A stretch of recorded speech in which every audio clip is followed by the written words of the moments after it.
The snow had started an hour before Davon reached the mountain waypost, and by the time the old station lantern came into view through the pines, it was falling in earnest, thick, windless, the kind that settled quietly over everything and made the world go still.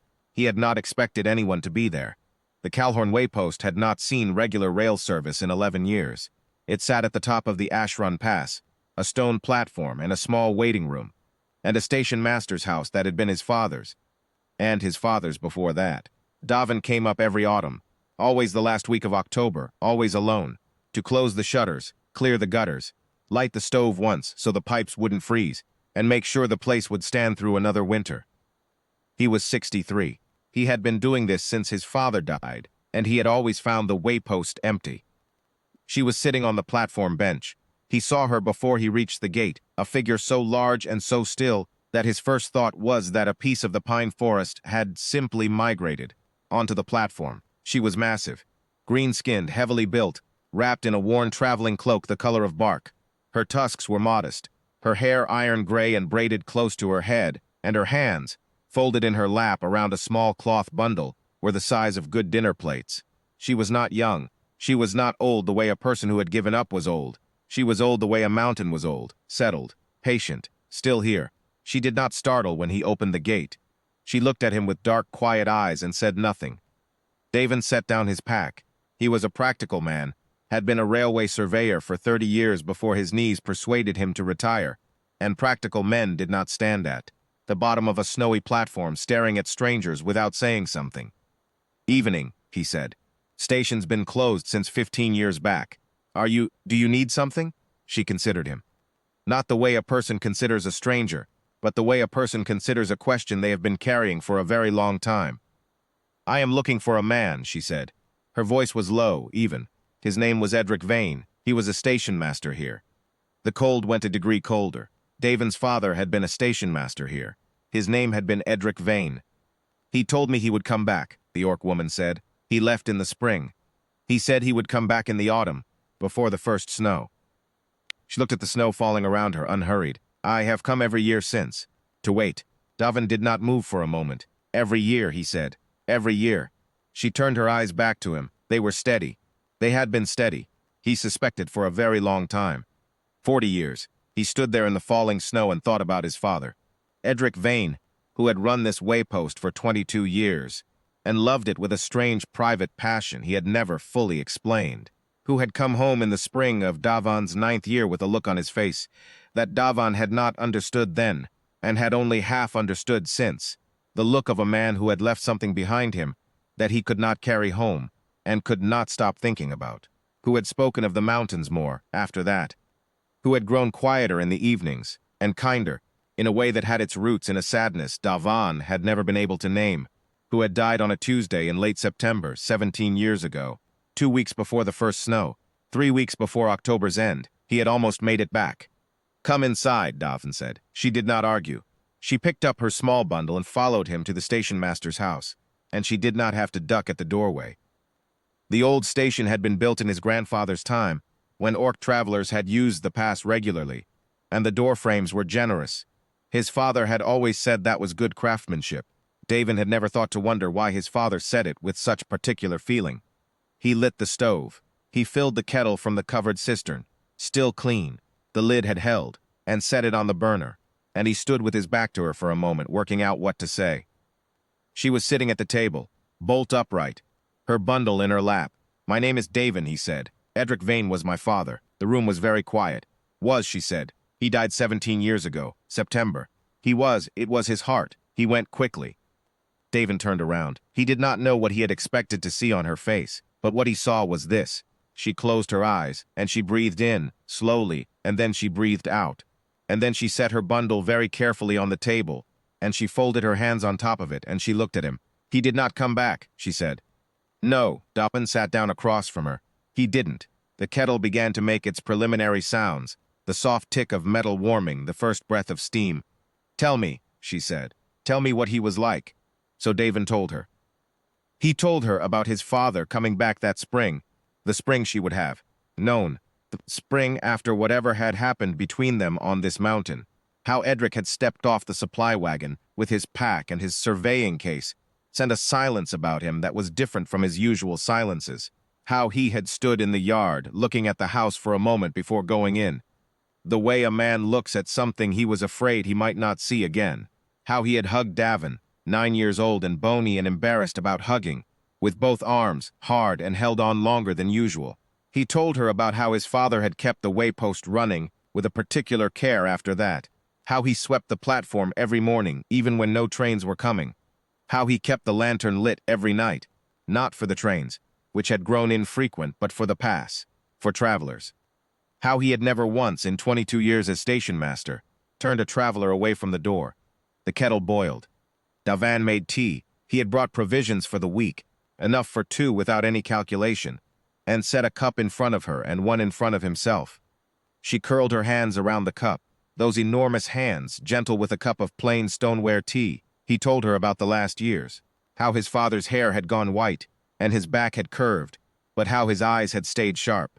How he had written letters to the rail authority every year arguing for the pass service to be reinstated, and how the authority had ignored him, and how he had written again. How he had kept a notebook, weather and wildlife, and the occasional traveler, that Davin still had at home, on the shelf above the kitchen window. He told her about September.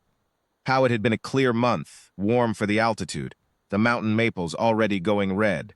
How his father had seemed well. How they had talked on the 8th about coming up to the waypost before the first snow. How his father had said, more plainly than usual, that there was someone he owed a visit to. How he had died on the 14th, sitting in his chair between one breath and the next. Davin's voice did not break. He was 63 years old. He had been carrying this for 17 years, and he had learned to carry it in the way that did not spill. But when he finished, he looked up at her, and he said he was going to come. He was going to come back up here. I think he had been going to come for a long time. She looked at him steadily. The snow was still falling outside the window. He could hear its silence, if that made any sense, the way falling snow patted the world into something softer.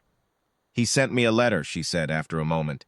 In the 3rd year, he said he could not leave. His son was young. His wife had died. He said he would come when he could. She looked at her cup. I wrote back. I said I would wait. I meant 1 more year. And then another year came, and I came back, and I sat on the bench. A small pause. It becomes a habit. A year passes, and then you think, 1 more. And then you cannot imagine not coming. What is your name? Davin asked. Mira, she said. Mira Dunhollow. Did you work up here, on the pass? I was a guide. The word carried the particular plainness of someone describing something they were very good at and had never needed to announce. The Ashrun Pass and the 3 northern routes. I walked them for 30 years. Your father surveyed them before they laid the rail. We walked the same trails for a summer. A brief pause, not uncomfortable. He was very precise. He measured everything twice. He apologized to me once for writing too slowly in his notes. The corner of her mouth moved, just barely, just once. I told him the mountain was not going anywhere. He laughed. Davin looked at his tea.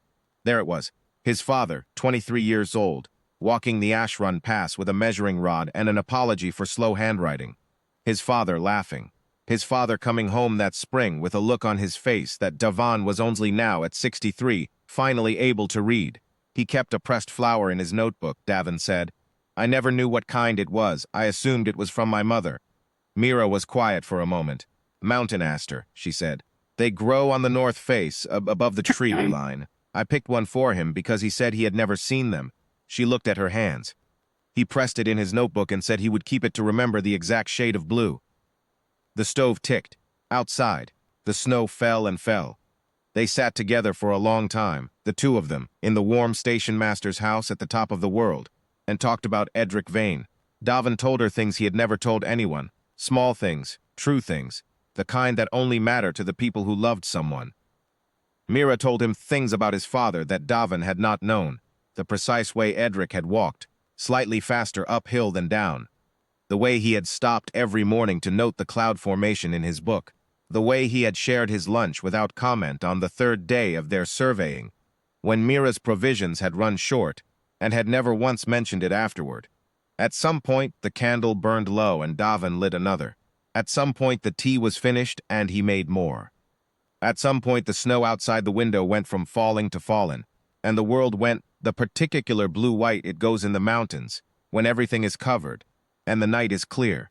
Mira set down her bundle on the table and unwrapped it, and inside was a small stone, smooth gray-green the size of a fist, a mountain river stone. I brought it every year, she said. I was going to give it to him. He liked the river stones on the North Trail. He said they were the most satisfying thing to hold in your hand when you were tired. She turned it over.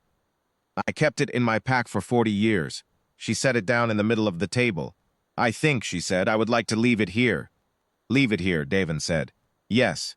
She looked at him, steady, unhurried. 40 years of patience had not made her soft or sad. It had made her solid, the way a mountain was solid.